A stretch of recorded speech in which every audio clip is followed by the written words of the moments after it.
بسم اللہ الرحمن الرحیم الحمد للہ والصلاة والسلام علی سیدنا محمد وعلی آلہ واصحابہ اجمعین اما بعد۔ الحمدللہ پیارے رسول صلی اللہ علیہ وسلم کی پیاری سیرت، اس کا تذکرہ چل رہا ہے، غزوہ بنی مصطلق۔ اس میں ایک حدیث گزری تھی کہ جس میں عزل کے جواز کی صراحت ہے۔ صحابہ رضوان اللہ علیہم اجمعین نے پیارے رسول صلی اللہ علیہ وسلم سے مسئلہ پوچھا تھا، تو آپ نے جواب میں فرمایا کہ ایسا نہ کرنا تمہارے لیے ضروری نہیں ہے، یعنی ایسا نہ کرنا تمہارے لیے ضروری نہیں، یعنی قیامت تک جس روح کو بھی اس دنیا میں آنا ہے وہ آ کر رہے گی، یعنی عزل کرنے میں کوئی حرج نہیں، اس لیے کہ اللہ نے جو مقدر کر رکھا ہے وہ ہو کے رہے گا، تمہارے کچھ کرنے سے تقدیر نہیں بدلے گی۔ اور اس سے بھی زیادہ صریح حدیث ہے جابر کی، وہ فرماتے ہیں کہ رسول اللہ صلی اللہ علیہ وسلم کے عہد میں عزل کرتے تھے جب قرآن نازل ہو رہا تھا، کہ اگر عزل غلط ہوتا تو وحی کے ذریعے اس کی ممانعت ہو جاتی۔ اسی بنا پر جمہور ائمہ عزل کے جواز کے قائل ہیں، لیکن اس سلسلے میں انہوں نے بیوی کے رضامندی کی شرط عائد کی، اس لیے کہ ایسا کرنے سے اسے ضرر پہنچنے کا امکان رہتا ہے، لیکن اگر اس کا سبب غربت اور تنگ دستی کا اندیشہ ہے تو ظاہر ہے یہ نظریہ غلط ہے، یہ نظریہ غلط ہے، اس کی اسلام میں کوئی گنجائش نہیں ہے۔ یہاں یہ بات بہت اہم ہے کہ عزل یا تحدید نسل، اس کے جواز کا جو حکم ہے وہ خارج سے کسی دباؤ یا ہدایت کے بغیر زوجین کی اپنی مرضی کی رضامندی پر موقوف ہے۔ خارج سے کوئی دباؤ نہ ہو، زوجین کی اپنی رضامندی اگر ہے تو پھر اس کی گنجائش ہے۔ بسا اوقات جو کام متعلق فرد کے لیے انفرادی طور پر جائز ہو، اسے قانون بنا کر تمام لوگوں کو اسے انجام دینے پر مجبور کرنا، اس کی اجازت نہیں ہوتی۔ مثلا ایک طلاق ہے، یہ ایسا حق ہے جس کا استعمال شادی شدہ شخص کے لیے ضرورت یا مصلحت کے وقت جائز ہے۔ مرد کے لیے عورت خلع لے سکتی ہے، مرد طلاق دے سکتا ہے، لیکن حکمران کو یہ اختیار نہیں کہ وہ لوگوں کو جبری یا تادیبی طور پر اس حق کو استعمال کرنے کا حکم دے کہ وہ اپنی بیویوں کو طلاق دے دے۔ اسی طرح تحدید النسل کا معاملہ بھی ٹھیک طلاق جیسا ہے۔ اس بات کو اچھی طرح ذہن نشین کرنا اور سمجھنا ضروری ہے، تاکہ ان لوگوں کی باتوں سے آپ دھوکے میں نہ مبتلا ہوں جو آج کل فتویٰ گری کے پیشے اختیار کی ہوئی ہیں اور کہتے ہیں کہ سنت نے تحدید نسل کو جائز قرار دیا ہے، اور یہ دلیل ہے اس بات کی کہ ریاست کو اختیار حاصل ہے کہ لوگوں کو اس پر آمادہ کرنے کے لیے جو وسائل چاہے اختیار کرے۔ حقیقت یہ ہے کہ اس دلیل اور اس مسئلے کے درمیان مطلق کوئی تعلق نہیں، یہ اپنے خود ساختہ نظریات ہیں جس کی تائید یہ سنت سے لینا چاہتے ہیں۔ حاصل یہ ہے کہ عزل یا تحدید نسل کے معاملے کو اگر زوجین کے باہمی تعلقات اور حقوق اور مصالح کی حیثیت سے دیکھا جائے تو یہ ایک آسان معاملہ ہے، اس میں کوئی دشواری نہیں، لیکن اگر اسے اس حیثیت سے دیکھا جائے کہ عام لوگوں کو اس کی دعوت دی جائے اور انہیں اختیار کرنے کو ابھارا جائے اور اس کی بنیاد اور رہنما ایک فلسفے پہ ہو، اور جس کو رواج دینے کے لیے تمام ذرائع ابلاغ کو استعمال کیا جائے، اور اس وقت اس معاملے کو اتنی اہمیت دی جائے اور اتنا ضروری سمجھا جائے، ظاہر ہے مسلمان کے لیے اس کی اجازت نہیں ہے، اور مسلمانوں کو اس کی خطرناکی سمجھتے ہوئے شدت سے اس کی مخالفت کرنی چاہیے۔ وہ مختلف اور فریب منصوبوں کو سمجھیں جو دشمنان اسلام ان پر غلبہ حاصل کرنے کے لیے بناتے ہیں، اور پیداوار کی قلت، معاش کی مشکلات کی جو افواہیں پھیلائی جاتی ہیں، ان سے دھوکہ نہ کھائیں، اس لیے کہ یہ بھی اسی منصوبے کا ایک حصہ ہے کہ مسلمان تحدید نسل اس کو ایک فلسفے کے طور پہ اپنائیں۔ یہ خطرناک ہے۔ پھر اسی واقعے میں، اسی غزوے میں ایک اور ہدایت ہمارے سامنے آئی کہ اللہ کے نبی صلی اللہ علیہ وسلم نے معاملات کو سلجھانے اور لوگوں کی تربیت کرنے میں کیسا حکیمانہ طرز عمل اختیار فرماتے ہیں۔ عبداللہ ابن ابی کے پیدا کردہ مسئلے کو کس خوبصورت طریقے سے اللہ کے نبی صلی اللہ علیہ وسلم نے حل کیا۔ اس سے واضح ہوتا ہے کہ اللہ رب العزت نے آپ کو معاملات نمٹانے اور لوگوں کی تربیت کرنے اور ان کے مسائل پر قابو کرنے کا ایک خاص ملکہ عطا فرما رکھا تھا۔ ابن ابی کی جو باتیں آپ تک پہنچی تھیں وہ اس بات کے لیے کافی تھی کہ آپ علیہ الصلوۃ والسلام اس کا ظاہر کو دیکھتے ہوئے قتل کا حکم صادر فرماتے، لیکن آپ نے کشادہ دلی سے کام لیا، اور اس وقت آپ نے کیونکہ لشکر میں منافقین کی بڑی تعداد موجود تھی اور جو اسی تلاش میں رہتے تھے کوئی فتنہ پھیلایا جا سکے، کوئی پروپیگنڈا کیا جا سکے، کوئی انتشار کیا جا سکے، اس لیے آپ علیہ الصلوۃ والسلام اس معاملے کو حل کرنے میں جذباتیت کا مظاہرہ نہیں کیا بلکہ بڑے حکیمانہ طریقہ اختیار کیا تاکہ انہیں اس موضوع پر ایک دوسرے سے بات کرنے کا موقع ہی نہ ملے۔ اور اس دن آپ نے پورا دن اور پوری رات اور پھر دوسرے دن کا کچھ حصہ برابر سفر میں گزارا، موقع ہی نہ دیا کہ منافقین فتنہ انگیزی کے لیے فرصت پا سکیں، نشستیں لگا سکیں۔ اتنی طویل مسافت کرنے کے بعد جب زمین پر ان کے پیر ٹیکے، تھکن سے اتنے نڈھال تھے کوئی بات کرنے کی انہیں فرصت ہی نہ تھی، سب گہری نیند میں سو گئے۔ لوگوں کو انتظار تھا کہ رسول اللہ صلی اللہ علیہ وسلم جب مدینہ پہنچیں گے تو مدینہ میں جا کر منافقین کے ساتھ آپ بہت سختی سے پیش آئیں گے، اور یقیناً اس کا اظہار عبداللہ ابن ابی کے قتل کی صورت میں ہوگا۔ اس لیے آپ کے صاحبزادے حضرت عبداللہ جو مخلص صحابہ میں سے تھے، رسول اللہ صلی اللہ علیہ وسلم کی خدمت میں حاضر ہوئے، عرض کیا یا رسول اللہ، اگر آپ واقعی ایسا کرنے کا ارادہ رکھتے ہیں تو آپ یہ کام میرے سپرد کریں۔ اللہ کے نبی صلی اللہ علیہ وسلم نے جواب دیا، نہیں، میں ایسا نہیں کرنے والا، ہم ایسا بالکل نہیں کریں گے، بلکہ جب تک وہ ہمارے ساتھ رہیں گے، ہمارے درمیان رہیں گے، ہم نرمی سے معاملہ کریں گے، اچھا سلوک کریں گے۔ تو اللہ کے نبی صلی اللہ علیہ وسلم کا یہ حکیمانہ انداز، پھر آپ نے عمر سے فرمایا، اے عمر، کیا تم پسند کرو گے کہ لوگوں میں یہ چرچا ہونے لگے کہ محمد اپنے ساتھیوں کو قتل کر دیتے؟ اس حکمت کا نتیجہ یہ ہوا کہ عبداللہ ابن ابی کے قبیلے کے لوگوں نے خود عبداللہ ابن ابی کا ساتھ چھوڑ دیا۔ جب کوئی وہ بات کہتا تو اس کے اپنے لوگ اسے سخت سست کہتے اور مذمت کرتے۔ حکمت، سیاست، معاملات کو خوبصورتی سے نمٹانے کی جن اعلیٰ صفات سے آپ علیہ الصلوۃ والسلام متصف تھے، اس کی بنیادی وجہ وہ صفت نبوت تھی۔ اب اللہ کے نبی ہیں تو اللہ رب العزت نے آپ کو یہ جو صفات عطا فرمائی تھی یہ بھی اعلیٰ درجے تھی اسی نبوت کی بنیاد پر۔ تو آپ کی تمام خوبیوں کا اول سرچشمہ وہ آپ کی نبوت ہے، آپ کی رسالت ہے۔ پھر اس واقعے میں ہمیں یہ معلوم ہوا کہ اللہ کے نبی صلی اللہ علیہ وسلم کو جو اذیتیں پہنچی ہیں، ان اذیتوں میں ایک نئی کڑی جس سے آپ کو انتہائی تکلیف اٹھانی پڑی، یہ واقعہ افک ہے۔ یہ اذیتوں اور آزمائشوں کے سلسلے کی ایک نئی کڑی تھی جس کے رسول اللہ صلی اللہ علیہ وسلم کو دشمنان دین کی جانب سے آپ کو سامنا کرنا پڑا۔ اس اذیت کا اثر رسول اللہ صلی اللہ علیہ وسلم کی نفس پر گزشتہ تمام آزمائشوں سے زیادہ تھا۔ منافقین کی جانب سے ظاہر ہونے والے فتنوں کا مزاج یہی ہوتا ہے کہ وہ دوسرے فتنوں کے مقابلے میں زیادہ تکلیف دہ، شر انگیز ہوتا ہے۔ اس کی خطرناکی ضرر دوسروں سے کہیں بڑھ کر ہوتا ہے۔ اس واقعے سے اللہ کے نبی صلی اللہ علیہ وسلم کو سخت اذیت پہنچی، اس لیے کہ اس سے پہلے آپ نے جو آزمائشیں جھیلی تھی وہ ایسے امور تھے جن کی آپ کو پہلے سے کچھ اندیشہ بھی تھا، توقع بھی تھی، اس لیے آپ نے انہیں قبول کرنے، ان کا سامنا کرنے کے لیے اپنے آپ کو پہلے سے تیار کر رکھا تھا۔ بلکہ راہ دعوت میں ان کا ایک وقت متعین تھا، رہی یہ آزمائش تو اس سے آپ کا واسطہ اچانک ہوا اور آپ اس کے عادی نہ تھے، نہ ہی آپ کو اس کی توقع تھی۔ یہ ایسی افواہ تھی کہ اگر یہ صحیح ثابت ہوتی تو عزیز ترین چیز اس پر سخت ضرب لگتی ہے.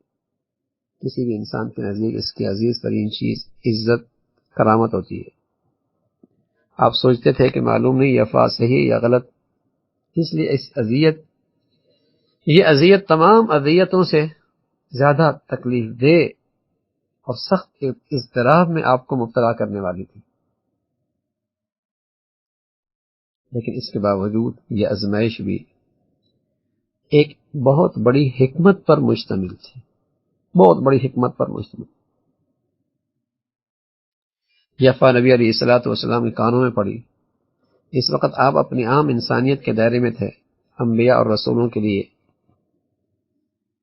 یہ افواہ جب آپ کے کانوں میں پڑی تو ظاہر ہے آپ کا ایک پہلو تھا کہ آپ بشر ہیں، انسان ہیں، آپ کو غیب کا علم نہیں ہے، آپ لوگوں کے دلوں میں جھانک کر نہیں دیکھ سکتے، آپ کو اس کی خبر نہیں ہے کہ لوگ جھوٹ بول رہے ہیں یا بہتان آپ کے خلاف تراش رہے ہیں.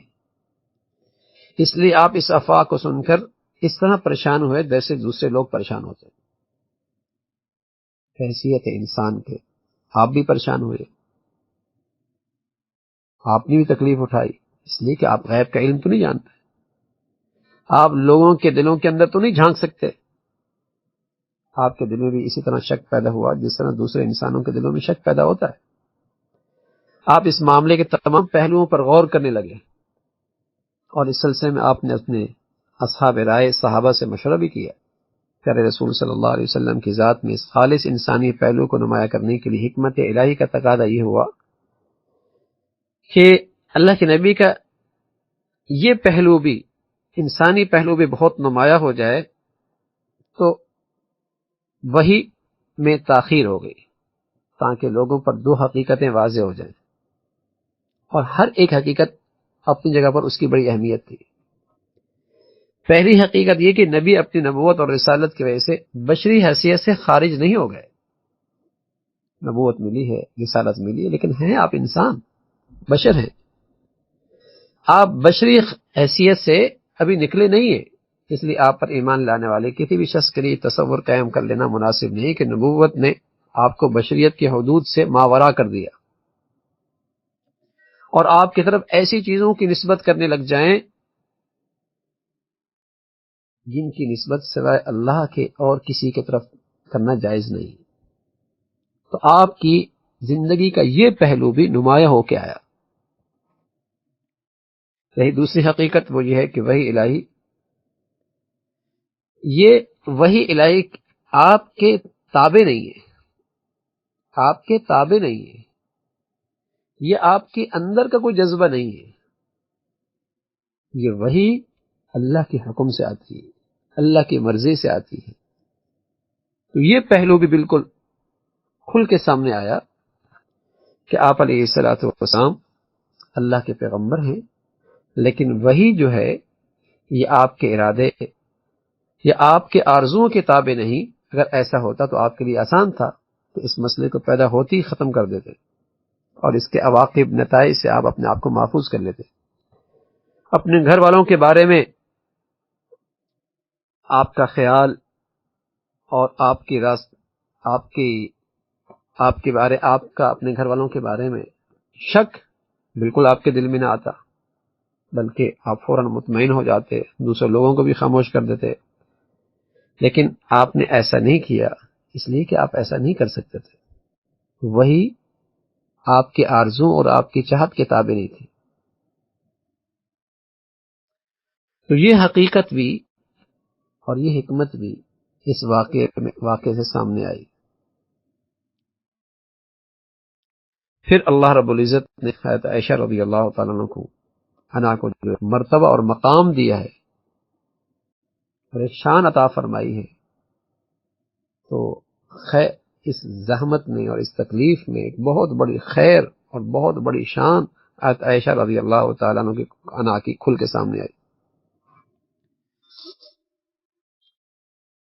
حضرت عائشہ اس بات کا بظاہر عائشہ رضی اللہ تعالیٰ عنہ کے سامنے جب حضور علیہ الصلوۃ والسلام پر وحی آئی تو اس وحی کا شکریہ آپ نے حضور علیہ الصلوۃ والسلام کے پاس جا کر نہیں ادا کیا،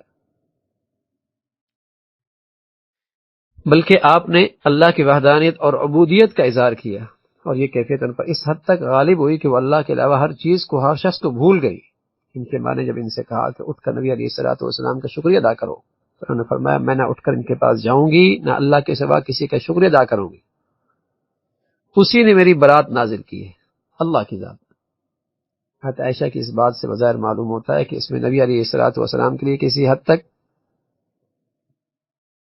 سختی تھی، لیکن حقیقت یہ کہ حالات نے ان سے یہ بات کہلوائی تھی، اور یہ حالات حکمت الہی سے پیدا کیے گئے تھے تاکہ اہل ایمان کا عقیدہ مستحکم ہو اور منافقین ملحدین کا بہتان کا خاتمہ ہو جائے کہ اب وحدہ لا شریک کے لیے توحید ربوبیت کا اظہار ہو۔ اس طرح واقع افق میں ایک ایسی روشن حکمت موجود تھی جس کا مقصد اسلامی عقیدے کا اثبات، اور اس بات کا عقیدہ کہ آزمائش کے اندر بھی خیر کا پہلو ہوتا ہے۔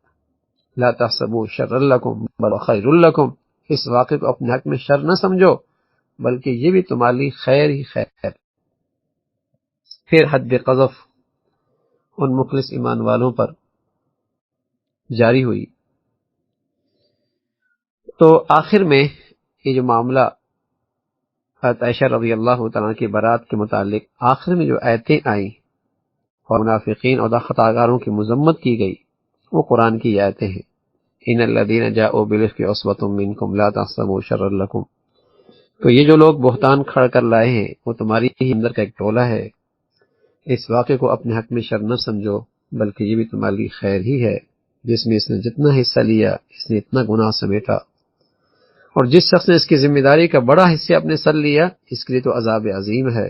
جس وقت تم لوگوں نے اسے سنا تھا اس وقت کیوں مومن مردوں اور مومن عورتوں نے اپنے آپ سے نیک گمان کی، کیوں نیک گمان نہیں کیا، اور کیوں نہ یہ کہہ دیا کہ یہ سری بہتان ہے، اور وہ لوگ اپنے الزامات کے ثبوت میں چار گواہ کیوں نہ لائے؟ اب اگر وہ گواہ نہیں لائے تو اللہ کے نزدیک وہ جھوٹے ہیں۔ اگر تم لوگوں پر دنیا اور آخرت میں اللہ کا فضل اور اس کی رحمت نہ ہوتی تو جن باتوں میں تم پڑ گئے تھے ان کی پاداش میں بڑا عذاب تمہیں آ لیتا۔ ذرا غور تو کرو اس وقت تمہیں کیسی غلطی کر رہے تھے، جبکہ تمہاری ایک زبان سے دوسری زبان اس جھوٹ کو لیتی چلی جا رہی تھی، اور تم منہ سے وہ کچھ کہہ رہے تھے جس کے متعلق تمہیں کوئی علم نہیں تھا۔ تم اسے ایک معمولی بات سمجھ رہے تھے، اللہ کے نزدیک یہ بہت بڑی بات تھی، کیوں نہ تم نے سنتے ہی یہ کہہ دیا ہوتا، اور ہمیں ایسی بات زبان سے نکالنا زیب نہیں دیتا۔ سبحان اللہ، وہ ایک بہتان عظیم ہے۔ اللہ تم کو نصیحت کرتا ہے اندر کبھی ایسی حرکت نہ کرنا اگر تم ایمان والے ہو، اور اللہ تمہیں صاف صاف ہدایات دیتا ہے کہ وہ علیم اور حکیم ہے۔ جو لوگ چاہتے ہیں کہ ایمان لانے والوں کے گروہ میں اور اہل ایمان میں بے حیائی اور فحاشی کو پھیلائیں تو دنیا آخرت میں دردناک عذاب کا مستحق ہوں گے۔ اللہ جانتا ہے، تم نہیں جانتے۔ اللہ کا فضل اور اس کا رحم و کرم تم پر نہ ہوتا تو یہ بات نہ ہوتی، تو اللہ بڑا شفیق اور رحیم ہے۔ تو یہ چیز جو ابھی تمہارے اندر پھیلائی گئی تھی بدترین نتائج دکھاتی، لیکن اللہ کا فضل ہوا، اس کی رحمت ہو گئی کہ تم محفوظ ہو۔ اس میں خاص طور پہ ایک آیت پر ایک ہدایت ہے، اور ان لوگوں کے لیے بدترین عذاب کا اعلان ہے جو مسلمان معاشرے میں بے حیائی اور فحاشی کو فروغ دیتے ہیں۔ اس محدود ماحول کے اندر اس آیت پر تو ایمان ہی لایا گیا تھا کہ یہ آیت اس محدود ماحول کے اندر تو کیا تھا کہ ان باتوں کا تذکرہ مختلف محفلوں میں ہو رہا تھا، لیکن آج بے حیائی کو کس انداز سے مسلمان معاشرے میں فروغ دیا جا رہا ہے، اور کیا کیا نئے نئے جدت اور نئے نئے طریقے استعمال کیے جا رہے ہیں، ایسا لگتا ہے اس کی صحیح تصویر یہ زمانہ ہے کہ کس انداز سے مسلمانوں کے گھروں سے، سوسائٹیوں میں، بازاروں میں، تعلیمی اداروں میں، بازاروں میں، ہر جگہ بے حیائی کو فروغ دینے کے نقشے ہیں، اور اللہ کی طرف سے سخت عذاب ہے کہ ان لوگوں کے لیے دردناک عذاب ہے۔ پھر اس کے بعد اللہ کے نبی صلی اللہ علیہ وسلم غزوہ خندق کا واقعہ پیش آیا کہ بنو نذیر کے سرداروں کا ایک وفد مکہ گیا، اور وہاں انہوں نے قریش کو رسول اللہ صلی اللہ علیہ وسلم کے خلاف جنگ پر اکسایا۔ بنو نذیر یہودی، ان کا ایک وفد مکہ گیا اور مکہ کے قریش اور مشرکین کو آپ علیہ الصلوۃ والسلام کے خلاف جنگ پر اکسایا، آمادہ کیا۔ انہوں نے قریش کے لوگوں سے کہا ہم تمہارے ساتھ مل کر اسے جڑ سے اکھاڑ دیں گے۔ ان لوگوں نے مزید کہا کہ تم لوگ جو کچھ کر رہے ہو وہ محمد صلی اللہ علیہ وسلم کے دین سے بہتر ہے۔ یعنی یہ یہودی جو اہل کتاب تھے کھلے عام ان مشرکوں کی حمایت کر رہے اور کہہ رہے تم جو کر رہے ہو محمد رسول اللہ کے دین سے بہتر ہے۔ قرآن نے ان پہ لعنت فرمائی ہے۔ اس طرح ان لوگوں نے قریش کو مسلمانوں کے خلاف لڑنے پہ تیار کر لیا اور اس کے لیے ایک وقت مقرر کر لیا۔ پھر وہاں سے نکل کر قبیلہ غطفان کے پاس گئے اور ان سے وہی باتیں کی جو قریش سے کر چکے تھے، اور برابر اصرار کر رہے یہاں تک کہ قبیلہ غطفان کے لوگوں نے بھی اس کی حامی بن لی، ہم بھی اس جنگ میں تمہارا ساتھ دیں گے۔ پھر وہ لوگ بنو فرازہ بنو مرہ سے ملے، ان کو بھی جنگ کے لیے آمادہ کر لیا۔ اس طرح تمام قبیلوں کا رسول اللہ صلی اللہ علیہ وسلم کے خلاف جنگ پر اتفاق ہو گیا اور ایک وقت مقرر ہو گیا، ایک جگہ متعین ہو گئی۔ ادھر جب اللہ کے نبی صلی اللہ علیہ وسلم کو پتہ لگا اور مکہ کے لوگوں کے نکلنے کی خبر ملی کہ وہ جنگ کے لیے سارے قبائل سارے گروہ اکٹھے ہو کے مدینہ پر حملہ آور ہو رہے ہیں، تو آپ نے صحابہ کو بلایا اور انہیں ان کے دشمنوں کی خبر دی اور ان سے اس معاملے میں مشورہ کیا۔ حضرت سلمان فارسی رضی اللہ تعالیٰ عنہ نے خندق کھودنے کا مشورہ دیا۔ اس غزوے کو غزوہ احزاب کہتے ہیں، غزوہ خندق بھی کہتے ہیں۔ مسلمانوں نے اس مشورے کو پسند کیا۔ اس وقت تک عرب میں خندق کو جنگی تدبیر کی حیثیت سے کوئی نہیں جانتا تھا۔ وہ لوگ مدینہ سے نکلے، رسول اللہ صلی اللہ علیہ وسلم ان کے ساتھ کوہ صلح کے دامن میں مورچہ بنایا اور اس کوہ کو اپنے پشت پر رکھا، پھر اپنے اور دشمن کے درمیان خندق کھودنے لگے۔ اس وقت مسلمانوں کی تعداد 3000، قریش اور دیگر گروہ اور قبائل کی تعداد 10,000 تھی۔ 3000 اور 10,000۔ خندق کھودنے میں مسلمانوں کی دلچسپی، لگن، شوق قابل دید تھا۔ حضرت برا فرماتے ہیں کہ غزوہ احزاب کے موقع پہ، غزوہ خندق کے موقع پہ رسول اللہ صلی اللہ علیہ وسلم بھی خندق کھودنے میں خود بھی شریک تھے۔ میں نے دیکھا کہ آپ خندق کی مٹی ڈھو رہے تھے، منتقل کر رہے تھے ایک جگہ سے دوسری جگہ، اور مٹی آپ کے پیٹ میں اٹی ہوئی تھی۔ آپ کے جسم عطر میں بہت بال تھے۔ حضرت انس فرماتے ہیں کہ انصار اور مہاجرین جب خندق کھود رہے تھے اور اپنے پیٹوں پر مٹی لاد کر دوسری جگہ منتقل کر رہے تھے، ان کی زبانوں پہ یہ اشعار تھے: نحن الذین بایعوا محمدا الاسلام ما بقینا ابدا، ہم ہی ہیں جنہوں نے محمد صلی اللہ علیہ وسلم سے اس بات پر بیعت کی کہ جب تک وہ زندہ رہیں گے اسلام پر قائم رہیں گے۔ سبحان اللہ۔ خندق کھود رہے، مٹی اپنے پیٹوں پر اٹھا کے منتقل کر رہے، اور زبان پر یہ کلمات بھی جاری ہیں کہ نحن الذین بایعوا محمدا الاسلام ما بقینا ابدا، کہ ہم ہی ہیں جنہوں نے محمد صلی اللہ علیہ وسلم سے اس بات پر بیعت کی ہے کہ جب تک زندہ رہیں گے اسلام پر قائم رہیں گے۔ اللہ کے نبی صلی اللہ علیہ وسلم بھی ان کا جواب اسی انداز سے دے رہے تھے، اور آپ فرما رہے تھے: اللہم لا خیر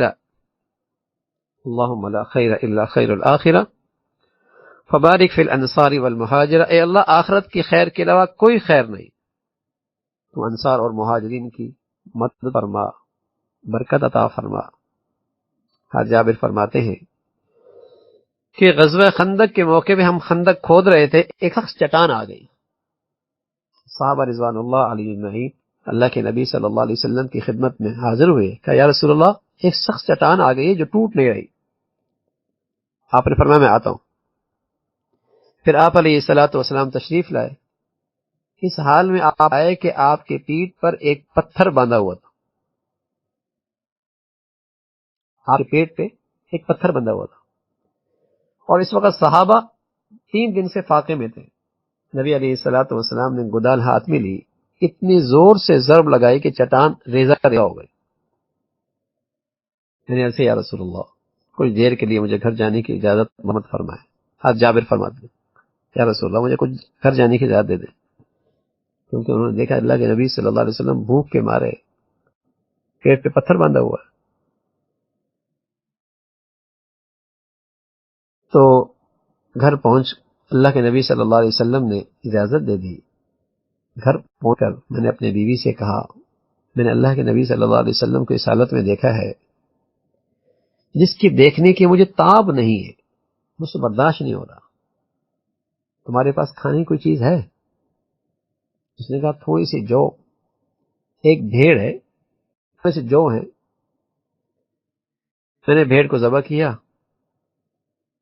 جو پیسا، پھر ہم نے گوشت دیگچی میں رکھ ڈال کر اسے چڑھا دیا. اس کے بعد میں اللہ کے نبی صلی اللہ علیہ وسلم کی خدمت میں جانے لگا. اس وقت تک آٹا گوندا جا چکا تھا اور دیگچی چولہے پر چڑھی ہوئی تھی اور گوشت پکنے کے قریب تھا. میں نے عرض کیا اے اللہ کے رسول، میں نے آپ کے لیے مختصر سا کھانا تیار کیا ہے، آپ تشریف لے چلیے، اور آپ ساتھ بس ایک دو آدمی کو بھی لے لیجئے. آپ نے پوچھا کتنا کھانا ہے، میں نے تفصیل بتائی. آپ نے فرمایا بہت اچھا، جا کر اپنی بیوی سے کہو کہ میرے پہنچنے سے پہلے یہ دیگچی چولہے سے نہ اتارنا، تندور سے روٹی نکالنا شروع نہ کرنا، میں آ جاؤں پہلے. پھر آپ نے مہاجرین اور انصار کے درمیان اعلان کر دیا چلو جابر کے ہاں دعوت ہے. انہوں نے فرمایا ایک دو آدمی آ جائیں. اللہ کے نبی نے سب کو ساتھ لے لیا، کتنی بڑی تعداد تھی. اللہ کے نبی صلی اللہ علیہ وسلم نے زور سے پکارا اے اہل خندق، جابر نے دعوت عام کی ہے، آؤ چلو.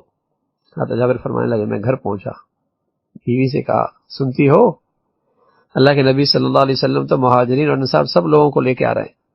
اس کی بیوی نے کہا کہ آپ نے اللہ کے نبی صلی اللہ علیہ وسلم کو بتایا نہیں کھانا کتنا ہے؟ کہا بتایا تھا. کہا اگر آپ نے بتایا تھا پھر اللہ اور اللہ کے رسول ہی بہتر جانتا ہے کہ اتنے کھانے میں سب لوگ کیسے شریک ہو جائیں گے، پھر اللہ اور اللہ کے رسول ہی جانتے ہیں. سبحان اللہ، کیسا ان عورتوں کو اللہ کے نبی کی نبوت پر اعتماد اور آپ کی رسالت پہ اعتماد تھا کہ پھر نبی علیہ الصلوۃ والسلام کا براہ راست اللہ سے تعلق ہے، پھر اللہ جانے اور ان کا رسول جانے. ظاہر میں کچھ ہے لیکن وہ جانتی تھی ایک اور نظام بھی ہے جو اس ظاہری نقشے سے زیادہ طاقتور ہے، جو ان ظاہری اسباب و وسائل سے زیادہ طاقتور نظام ہے. اللہ آج مسلمانوں کو اس پہ ایمان اور یقین نصیب فرما دے. کفر کی زندگی ہے کہ وہ اسباب و وسائل کو دیکھ کر اپنی زندگی کے سارے فیصلے کرتا ہے، اور مسلمان اسباب و وسائل استعمال ضرور کرتا ہے، تکیہ نہیں کرتا. اس کی نظر اس اسباب وسائل کے پیچھے جو نظام ہے اس نظام پہ مسلمان کی نظر ہوتی ہے، اس پہ یقین ایمان ہوتا ہے. نبی علیہ الصلوۃ والسلام تشریف لائے، صحابہ نے فرمایا اطمینان سے گھر میں آؤ، بھیڑ نہ لگاؤ. پھر آپ نے خود کھانا تقسیم فرمایا. آپ روٹی کا ایک ٹکڑا لیتے، جس پر گوشت رکھ کر کسی کے ہاتھ میں دے دیتے. ہر مرتبہ گوشت روٹی نکالنے کے بعد آپ ہانڈی اور تندور کو ڈھک دیتے. اس طرح آپ تقسیم کرتے رہے یہاں تک کہ تمام صحابہ سبھی نے پیٹ بھر کے کھانا کھا لیا. پھر بھی کچھ کھانا بچ رہا. آپ نے جابر کی بیوی سے فرمایا اسے خود بھی کھاؤ، دوسروں کو بھی دو، جو لوگ بھی فاقے میں ہیں. ایک روایت میں جابر نے فرمایا اللہ کی قسم تمام لوگوں نے کھانا کھا لیا، پھر بھی کچھ کھانا بچ رہا. سب لوگ کھانا کھا کر چلے گئے، پھر بھی ہماری ہانڈی بھری ہوئی آٹا بچا ہوا.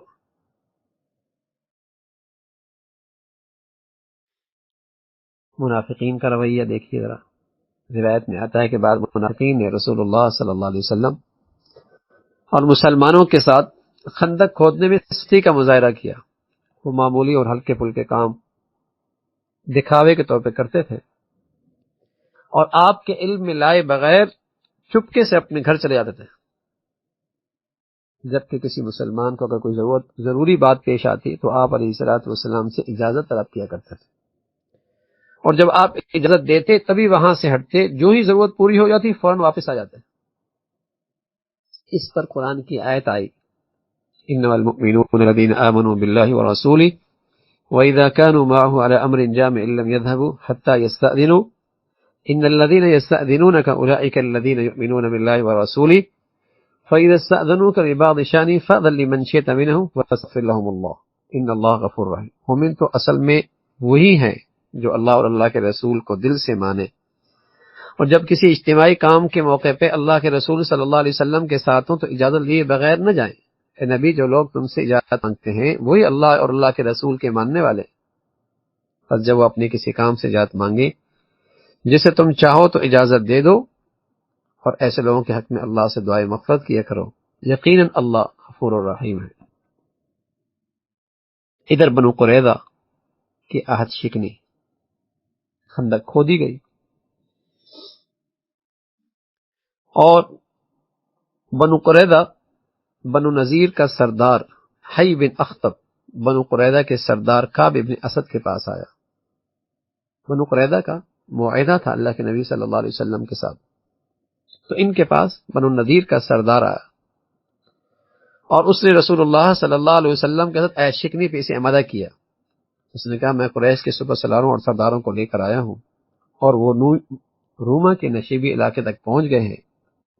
قبیلہ غطفان کے سپہ سالار بھی اور سردار بھی جنگ پہ آمادہ ہو گئے ہیں، اور وہ احد کے پہلو میں موجود ہیں، اور ان لوگوں نے مجھ سے عہد کیا ہے کہ اس وقت تک نہیں ہٹیں گے جب تک کہ محمد صلی اللہ علیہ وسلم اور ساتھیوں کو بالکل صفایا نہ کر دیں۔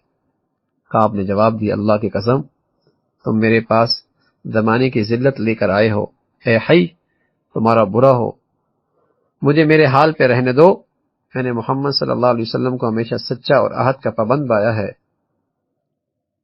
شروع میں بنو قریظہ نے انکار کیا،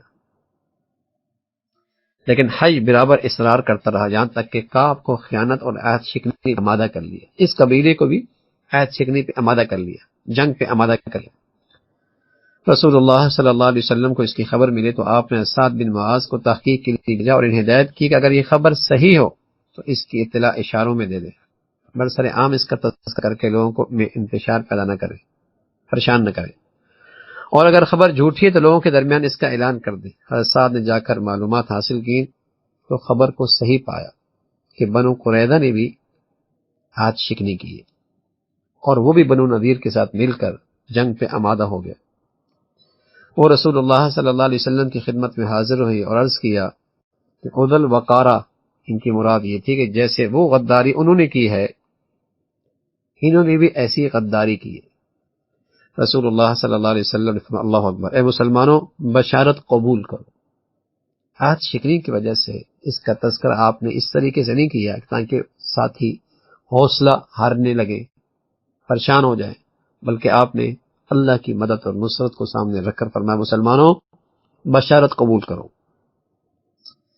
مسلمانوں کو بنو قریظہ کی بدعہدی کا پتہ چلا، ادھر منافقوں کو بھی فر نکلا، اور وہ بھی مسلمانوں کو کمزور کرنے لگے، دشمن ان کے اوپر سے آ گئے، نیچے سے بھی، اور منافقین مدینہ میں افواہیں پھیلانے لگے۔ ان میں سے بعض کہتے ہیں کہ محمد تو ہم سے وعدہ کرتے تھے کہ ہم کسریٰ اور قیصر کے خزانوں کے مالک بنیں گے، لیکن آج ہماری حالت یہ ہے کہ رفع حاجت کے لیے بھی جانے میں محفوظ نہیں۔ پروپیگنڈا، حوصلے خراب کرنے لگے، اس قسم کی باتیں افواہیں پھیلانے لگے۔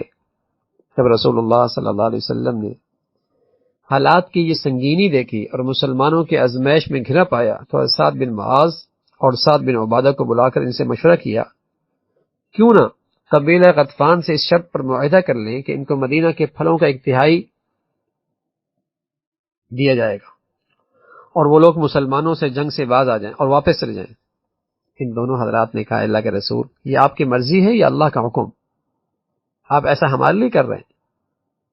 آپ نے فرمایا، یہ میں تمہارے لیے کر رہا ہوں تاکہ ان لوگوں کی قوت اور شوکت ٹوٹ جائے۔ اس پر حضرت سعد نے فرمایا، اللہ کی قسم ہمیں اس کی ضرورت نہیں، اللہ کی قسم ہمارے پاس ان کے لیے تلوار کے سوا کچھ نہیں، اب ہمارے لیے ایسا نہ کریں، اب ہماری تلواریں فیصلہ کریں گی، یہاں تک کہ اللہ تعالی ہمارے لیے ان کے درمیان فیصلہ فرما دے۔ یہ سن کر آپ علیہ الصلوۃ والسلام کا چہرہ کھل اٹھا اور آپ نے فرمایا، جیسی تمہاری رائے ہو۔ آپ کو اطمینان ہو گیا۔ یہ جذبات دیکھ کر، یہ حوصلہ دیکھ کر، یہ بہادری اور شجاعت دیکھ کر آپ کا چہرہ کھل اٹھا۔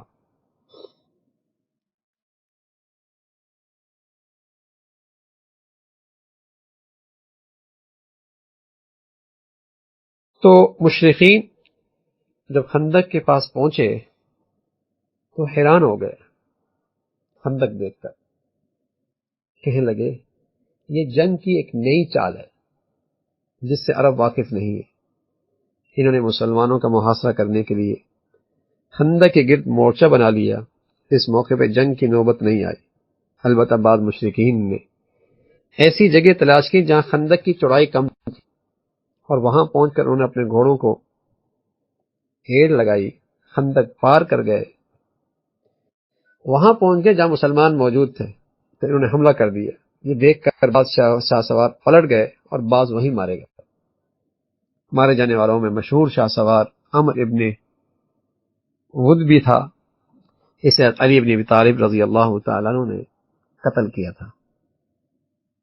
اللہ تعالیٰ نے اہل ایمان کو جنگ سے بچا لیا اور اس نے مشرکوں کی فوجوں کو دریوں سے شکست دی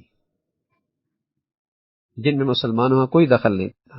پہلا ذریعہ یہ تھا کہ قبیلہ غطفان کا ایک صاحب نعیم بن مسعود اس دوران اسلام اس نے قبول کر لیا اور رسول اللہ صلی اللہ علیہ وسلم کی خدمت میں حاضر ہوا اور پیشکش کی کہ وہ ایسا ہر وہ کام کرنے کے لیے تیار ہیں جو آپ علیہ الصلوۃ والسلام ان سے لینا چاہتے ہیں۔ اللہ کی طرف سے ایک عجیب مدد آئی۔ آپ نے فرمایا تم ہمارے درمیان اپنے قبیلے کے لیے اکیلے آدمی ہو، اگر تم سے ہو سکے کسی بھی تدبیر سے اپنے قبیلے والوں کو جنگ بندی پر آمادہ کر لو، اس لیے کہ جنگ ہیلہ اور تدبیر کا نام ہے۔ حضرت نعیم بن مسعود وہاں سے رخصت ہوئے، بنو قریظہ کے پاس گئے، اور وہ لوگ انہیں اب تک مشرک سمجھ رہے تھے۔ انہوں نے ان لوگوں سے کچھ ایسی باتیں کی جس سے انہیں اس بات پر آمادہ کر لیا کہ قریش کے ساتھ مل کر اس وقت تک جنگ کے جال میں نہ پھنسیں جب تک کہ ان کے کچھ لوگوں کو اپنے پاس بطور یلغمال نہ بنا دیں۔ ایسا نہ ہو کہ وہ لوگ یعنی قریش پیٹ پھیر کر بھاگ جائیں اور یہ بنو قریظہ مدینہ میں تنہا رہ جائیں اور محمد اور ان کے اصحاب کے مقابلے میں ان کی مدد کرنے والا کوئی نہ ہو۔ اس لیے قریش کے کچھ لوگوں کو یرغمال بنا لو تاکہ وہ بھاگنے نہ پائیں۔ یہ بات ان کے کانوں میں اس صحابی نے ڈالی جن کو اپنا ہی سمجھ رہے تھے۔ یہ ایک ہیلا تھا زبردست قسم کا۔ ان لوگوں نے کہا یہ تو بہت معقول رائے ہے۔ پھر وہاں سے چل کر وہ قریش کے سرداروں کے پاس گئے اور انہیں آگاہ کیا کہ بنو قریظہ اپنے فعل پر پچھتا رہے ہیں۔ انہوں نے رسول اللہ صلی اللہ علیہ وسلم کے ساتھ ایک خفیہ معاہدہ کر لیا ہے اور وہ قریش اور غطفان کے چند سرداروں کو یلغمال بنا کر ان کے حوالہ کر دیں گے۔ ان سے کہا کہ ان کے افراد یرغمال بنا لو اور انہیں آمادہ کیا کہ یرغمال نہ بننے دینا تاکہ وہ انہیں قتل کر دیں۔ اس لیے اگر یہود تم سے کچھ آدمیوں کا بطور رہن مانگے تو ہرگز اپنا ایک آدمی بھی ان کے حوالے نہ کرنا۔ پھر نعیم غطفان کے پاس گئے اور ان سے بھی وہی باتیں کی جسے قریش سے کر چکے تھے۔ اس کا نتیجہ یہ ہوا کہ وہ سب ایک دوسرے سے بدگمان ہو گئے، سب ایک دوسرے سے بدگمان ہو گئے اور ان کے دلوں میں ایک دوسرے کے لیے بدگمانی آ گئی، کینہ آ گیا، بغض آ گیا، اعتماد ختم ہو گیا۔ ہر فریق دوسرے پر بدعہدی اور غداری کا الزام لگانے لگا۔ ایک تو اللہ رب العزت نے یوں مدد فرمائی، دوسرا ذریعہ یہ ہو کہ ایک تاریک رات میں اور سخت سردی کے اس موسم میں خوفناک آندھی چلی، ان کی دیگچیاں، ان کی دیگیں الٹ گئیں، ان کے خیمے اکھڑ گئے، ان کی رسیاں ٹوٹ گئیں۔ اس وقت تک انہیں مسلمانوں کا محاصرہ کیے 10 دن سے کچھ دن زیادہ گزر چکے تھے۔ حضرت حذیفہ ابن یمان فرماتے ہیں کہ غزوہ احزاب کے موقع پر ایک رات ہم رسول اللہ صلی اللہ علیہ وسلم کے مجلس میں تھے۔ اس رات تیز ہوا چل رہی تھی اور سخت ٹھنڈک تھی۔ رسول اللہ صلی اللہ علیہ وسلم نے فرمایا اس وقت کون جا کر دشمن کی خبر لائے گا؟ ایسے شخص کو قیامت میں میری رفاقت نصیب ہوگی، میرا ہم نشین ہوگا۔ ہم سب خاموش رہے، کسی نے جواب نہیں دیا۔ 3 بار آپ نے یہ بات فرمائی، خاموشی طاری تھی۔ آپ نے فرمایا حذیفہ کھڑے ہو جاؤ، جا کر دشمن کی خبر لے آؤ۔ حضور علیہ الصلوۃ والسلام نے جب میرا نام لے کر پکارا تو مجھے اٹھنا پڑا اور آپ نے مجھ سے فرمایا جاؤ دشمن کی خبر لے کے آؤ، لیکن اس ہوشیاری سے کہ انہیں تمہاری بھنک نہ پڑے، احتیاط سے جانا۔ میں مجلس نبی سے اٹھا بڑے اطمینان سے، گویا میں گرم موسم میں چل رہا ہوں، مجھے کوئی ٹھنڈک کا احساس نہیں ہو رہا تھا، حالانکہ سخت سردی کا موسم تھا۔ دشمن کے پڑاؤ میں پہنچا، ایک جگہ میں نے دیکھا کہ ابو سفیان آگ جلائی ہوئی ہے اور اپنی پیٹھ سینک رہا ہے، تپش لے رہا ہے۔ میں نے کمان میں تیر لگایا اور چاہا کہ اسے نشانہ بنا لوں۔ اسی وقت مجھے رسول اللہ صلی اللہ علیہ وسلم کی وہ بات یاد آ گئی کہ انہیں تمہاری بھنک لگنے نہ پائے، تمہارا پتہ نہ لگے۔ اس وقت اسی پوزیشن میں تھا، ایک ہی تیر سے ابو سفیان کا کام تمام ہو سکتا تھا۔ میں اسی طرح پورے اطمینان سے چلتا ہوا بغیر ٹھنڈک کے احساس کیے واپس آ گیا۔ نبی علیہ الصلوۃ والسلام کی خدمت میں حاضر ہو کر سارا حال بتایا۔ آپ مجھ سے بہت خوش ہوئے اور انعام کے طور پر مجھے اپنی عبا عنایت فرمائی، جو اس وقت آپ کے پاس تھی، جسے پہن کر آپ نماز پڑھا کرتے تھے، ایک جبہ سا آپ نے بطور انعام مجھے دی۔ یہاں سے فارغ ہو کر میں جا کر سو گیا، صبح تک سوتا رہا، یہاں تک کہ اللہ کے نبی صلی اللہ علیہ وسلم آ کر مجھے بیدار کیا اور فرمایا اٹھو سونے والو۔ ایک روایت میں یوں بھی ہے کہ میں دشمن راؤ میں جب پہنچا، اس وقت تیز ہوا اور اللہ کی فوج اپنا کام کر رہی تھی، نہ ان کی دیگچیاں چولہے پر رک پا رہی تھی، نہ آگ جل پا رہی تھی، نہ خیمے صحیح سالم بچے تھے۔ ایک جگہ کچھ لوگ بیٹھے ہوئے تھے، میں بھی جا کر ان میں شامل ہو گیا۔ اندھیرا تھا، روشنی تھی، میں بھی اس مجلس میں جا کے بیٹھ گیا۔ مجلس میں ابو سفیان بھی تھا۔ اس نے اٹھ کر کہا اے گروہ قریش، تم میں سے ہر شخص یہ دیکھ لے کہ اس کے پہلو میں کون بیٹھا ہے، کہیں کوئی دشمن کا جاسوس تو نہیں ہے۔ تو حضرت فرماتے ہیں ایک شخص میرے پہلو میں بیٹھا ہوا تھا، اس سے پہلے کہ وہ مجھ سے پوچھتا میں نے جلدی سے اس کا ہاتھ پکڑ لیا، پوچھے تم کون ہو؟ اس کا ہاتھ پکڑ کر پوچھے تم کون ہو؟ اس نے کہا میں فلاں بن فلاں۔ چنانچہ اسے مجھ سے پوچھنے کی ہمت ہی نہیں ہوئی۔ اس طرح تمام حاضرین کے بارے میں اطمینان کر لینے کے بعد ابو سفیان نے کہا اے قریش، جب اسے پتہ چلا کوئی جاسوس نہیں ہے، اب ابو سفیان بولے اللہ کی قسم اب یہ ٹھہرنے کی جگہ نہیں رہی، ہمارے گھوڑے خچر ہلاک ہو گئے، بنو قریظہ نے ہم سے بدعہدی کی، ان کی طرف سے ہمیں ایسی اطلاعات مل رہی ہیں جو ہمارے لیے قابل اطمینان نہیں ہے، اس آندھی نے جو قیامت ڈھائی ہے وہ تم سب کے سامنے ہے، اب یہاں سے نکلو، واپس چل کا ارادہ میں تو کر چکا ہوں۔ ایک تو ان کے آپس میں بد اعتمادی اور ایک دوسرے کے بارے میں بدگمانی، اور دوسرا پھر اللہ کی طرف سے یہ جو اللہ کی فوج نے تیز ہوا چلائی۔ اگلے دن صبح مشرکین پیٹ پھیر کر بھاگ کھڑی، یہ دیکھ کر رسول اللہ صلی اللہ علیہ وسلم اور صحابہ مدینہ واپس آ گئے۔ ان دونوں راتوں میں رسول اللہ صلی اللہ علیہ وسلم ایک لمحے کے لیے بھی بارگاہ الہی سے مدد طلب کرنے میں غافل نہ رہے۔ دونوں راتوں میں مسلسل، ان دنوں میں بلکہ ان دنوں میں اور ان راتوں میں مسلسل اللہ کے نبی صلی اللہ علیہ وسلم اللہ کے دربار میں پورے تضرع کے ساتھ مسلمانوں کی کامیابی کے لیے دعائیں کرتے رہے۔ اس موقع پہ آپ کی دعا بھی منقول ہے، اے اللہ جس نے کتاب نازل کی ہے اور جو جلد حساب لینے والا ہے، ان گروہوں کو شکست دے دیجئے، اے اللہ ان گروہوں کو شکست دے دیجئے، ان کے قدم لڑکھڑا جائیں۔ مسلسل آپ ان دنوں میں راتوں میں دعاؤں میں مصروف رہے۔ اس غزوے میں نبی علیہ الصلوۃ والسلام کی ایک نماز رہ گئی، اس کا وقت نکل گیا، آپ نے اس کی قضا کی۔ حضرت عمر ابن خطاب رضی اللہ تعالیٰ ایک دن سورج غروب ہونے کے بعد خدمت نبی میں حاضر ہوئے، کفار قریش کو برا بھلا کہتے ہوئے عرض کیا اے اللہ کے رسول مجھے عصر کی نماز پڑھنے کا موقع نہ مل سکا، یہاں تک کہ سورج ڈوب گیا۔ نبی علیہ الصلوۃ والسلام نے فرمایا میں بھی نہیں پڑھ سکا ہوں۔ ہم متحان نامی وادی میں اترے، آپ نے وضو فرمایا، ہم نے بھی وضو کیا، پھر آپ نے عصر کی نماز پڑھی، مغرب کی نماز پڑھی۔ اس طریقے سے آپ علیہ الصلوۃ والسلام نے قضا بھی کی، قضا نماز بھی پڑھی۔ بہت کچھ اس غزوہ خندق کے اندر موجود ہے، بہت ساری ہدایات اس کے اندر ہیں، انشاءاللہ اس کا تذکرہ کل آپ کے سامنے آئے گا۔ سبحانک اللہم و بحمدک، نشہد ان لا الہ الا اللہ، نستغفرک و نتوب الیک۔